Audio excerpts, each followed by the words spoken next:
வணக்கம். இன்னைக்கு வவ்வா மீன் 65 பண்ண போகிறோம். இந்த வவ்வா மீன் வந்து மருமக வீட்டு கிணத்துல வளர்ந்த மீன். என்ன சாப்பாடு போடுவோம்னா சாதம், காய்கறி, தோட்டத்தில் விளைஞ்ச காய்கறிகள் தான் போடுவோம். இப்போ நம்ம இந்த தோல் எடுத்துக்கலாம். தோல் எடுத்துட்டு 65 பண்ணலாம்.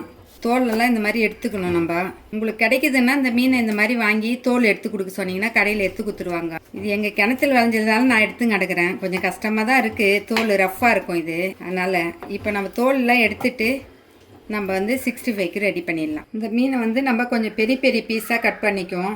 கட் பண்ணிவிட்டு நம்ம மசாலா தடவலாம். தனியாத்தூள், மஞ்சத்தூள், மிளகாய்த்தூள், கரம் மசாலா, உப்பு, கார்ன்ஃப்ளவர் மாவு, பச்சரிசி மாவு. இப்போ நம்ம ஒரு தக்காளியை புரிஞ்சிக்கலாம்.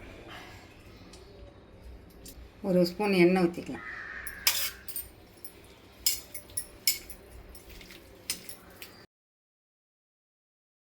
இப்போ மசாலாலாம் நம்ம ஊற வச்சுட்டோம். இப்போ இது 1/2 hour அப்படியே ஊறட்டும். அப்படியே எண்ணெய் ஊற்றி பொரிச்சிக்க வேண்டியதான். இப்போ இஞ்சி சாறு ஊற்றிடலாம். இப்போ 1/2 hour ஊற வச்சுடுவோம். 1/2 hour ஊறிடுச்சு. இப்போ எண்ணெய் காஞ்சிடுச்சு.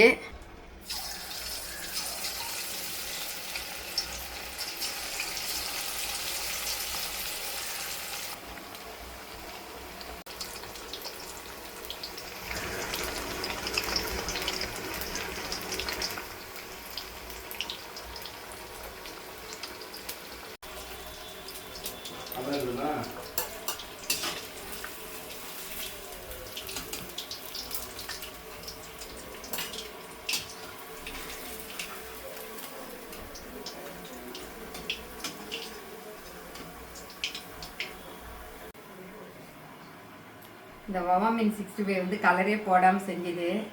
நம்ம வீட்டில் காஷ்மீர் மிளகாய் வாங்கி வந்து அரைச்சி செஞ்சோம். இது நல்லாயிருக்கும். இது என் மருமக சேனலு. சப்ஸ்கிரைப் பண்ணுங்க. நன்றி, வணக்கம்.